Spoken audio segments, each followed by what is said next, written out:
Hello guys, শুভ দুপুর সকলকে। ভিডিওটা ছাড়তে ছাড়তে কখন হবে বলতে পারছি না। তো আজকে বলেছিলাম যে গরমকালে এমনি রুই মাছ বা যে কোনো কাটা দেশি মাছের যে পটল আলু দিয়ে একটা ঝোল করে তোমাদেরকে দেখাবো। তো আজকে সেই রেসিপিটা নিয়েই তোমাদের কাছে চলে এসেছি। ভিডিওটা দেখতে থাকো, দেখো কিভাবে আমি করছি। এটা যে কোনো মানে বয়সের মানুষদেরই তুমি খাওয়াতে পারো বা ইয়ে করতে পারো। তো দেখো ভিডিওটা, লেটস গো। প্রথমে দেখো মাছগুলোকে ভেজে রেখে দিয়েছি, একটুখানি হালকা কড়া করেই ভেজেছি, কারণ আমার নরম ভাজা ভাত খুব একটা গন্ধ গন্ধ লাগে। তো আমি সেই জন্য একটু মাছটা ভালো করে ভেজে রেখেছি। এইদিকে পেঁয়াজ কুচি, ছোটো সাইজের দুটো পেঁয়াজ কুচি, আলু ভেজে রেখেছি, পটল ভেজে রেখেছি, এদিকে আদা গ্রেট করে রেখেছি, রসুন গ্রেট করে রেখেছি, আর এইদিকে আমি যে সমস্ত মশলা দিই, হলুদ, লঙ্কা গুঁড়ো, জিরে গুঁড়ো, ধনে গুঁড়ো, আর বলতে ভুলে গেছিলাম, আর সামান্য পরিমাণ টমেটো কুচি আর কাঁচা লঙ্কা দেবো। ঠিক আছে, তো চলো পেঁয়াজগুলো এবার ভেজে নিই। তেল গরম হয়ে গেছে, ফোড়নে একটু গোটা জিরে দিলাম, ছোট ছোট দুটো শুকনো লঙ্কা, এটা ফোড়নে যাবে। যেই ফ্লেভারটা ছেড়ে উঠবে তখনই দিয়ে দেবো পেঁয়াজ কুচি।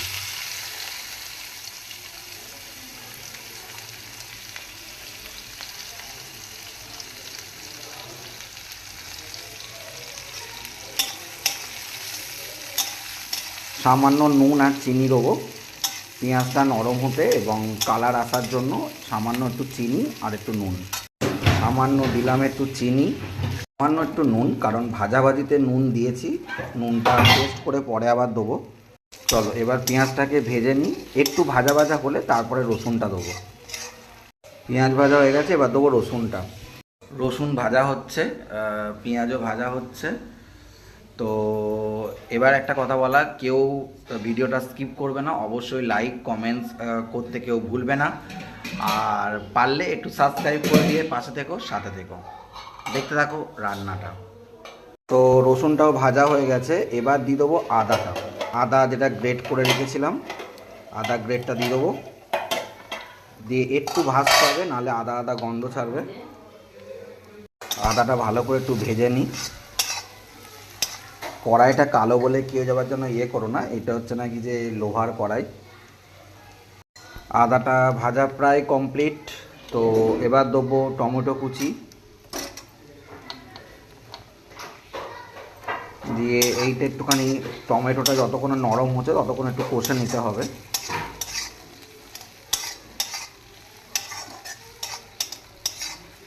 তো টমেটোটা নরম হয়ে গেছে, এবার আমি দিয়ে দেবো এই শুকনো মশলাগুলো আমি জল দিয়ে ভিজিয়ে রেখেছিলাম, সেটা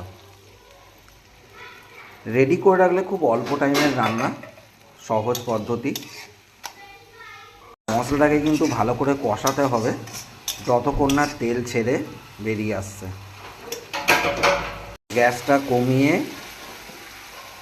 একটু ঢাকা দিয়ে রাখি মশলাটাকে তাড়াতাড়ি কুক হওয়ার জন্য।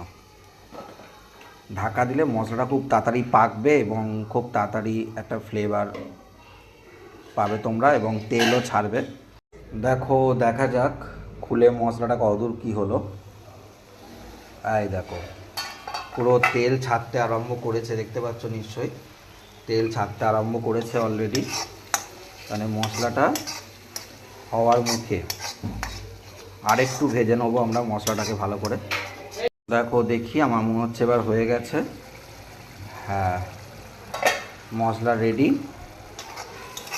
তেলও ছেড়ে গেছে, মশলাটা খুব সুন্দর গন্ধও ছাড়ছে, মানে ফ্লেভার বেরোচ্ছে। এবার আমরা দিয়ে দেবো পটল আর আলু ভেজে রেখেছিলাম, সেইটা। একটু পটল আলুটা ভালো করে ভাজতে হবে, তাহলে খেতে একটু ভাল লাগবে, আর না হলে একটুখানি সেই পটল একটা কাঁচা কাঁচা যে গন্ধ ছাড়ে সেটা ছাড়বে। তো একটু ভালো করে ভেজে নিয়েছিলাম, তো এবার এইটার সঙ্গে ভালো করে কষবো। দেখো, একটু মশলাটা কষানো, ঢাকা দিয়ে দিয়েছিলাম, ঢাকা খুললাম। দেখো, ওয়াও, এইটাই শুধু খাওয়া যাবে, মানে এত সুন্দর কষানোটা হয়েছে। এবার তোমাদের যেমন ঝোল প্রয়োজন, আমরা 2 বাটি জল দেবো, 1 বাটি দিলাম। ঝোলটা ফুটতে দিয়েছিলাম ঢাকা দিয়ে। এই দেখো কালারটা কেমন হচ্ছে অবশ্যই জানিও, কালার কেমন এসেছে। আমি যে কোনো রান্না কি বলো তো একটুখানি ধৈর্য ধরে রান্না করলে কি হয়, রান্নার কালারও ভালো হয় আর খেতেও খুব টেস্টি হয়।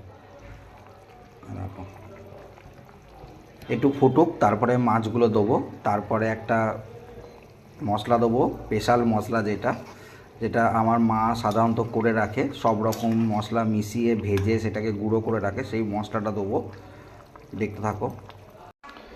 তো অবশ্যই কিন্তু ভিডিওটাতে লাইক কমেন্টস করতে ভুলবেন না, এবং যারা এখনও পর্যন্ত সাবস্ক্রাইব করেননি চেষ্টা করবেন, যদি এরকম ভিডিও দেখতে চাও বা আমাকে যদি পছন্দ হয়, আমাকে যদি ভালো লাগে, তাহলে অবশ্যই সাবস্ক্রাইব করে পাশে থাকবেন, সাথে থাকবেন, এবং একটু ভালোবাসা দেবেন যাতে আমি এই ধরনের ভিডিও আপনাদের সামনে পৌঁছে দিতে পারি।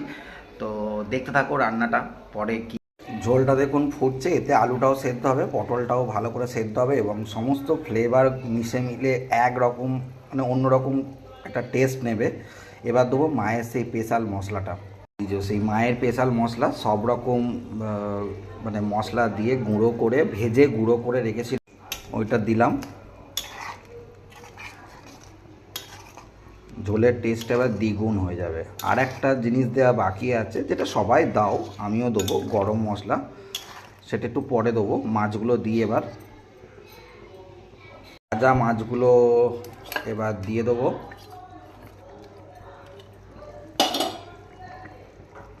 একসাথে ভিডিও করা খুব চাপের। জাস্ট মাছগুলো একটু ফুটবে, একটু গরম মশলা দিয়ে নামিয়ে নেবো। দিয়ে দিয়েছি, ফুটছে মাছ, এবার একটু অল্প গরম মশলা দিয়ে গ্যাস কমিয়ে ঢাকা দিয়ে দেবো। তো দেখি, এই দেখো কেমন কালার হয়েছে কিন্তু অবশ্যই জানিও।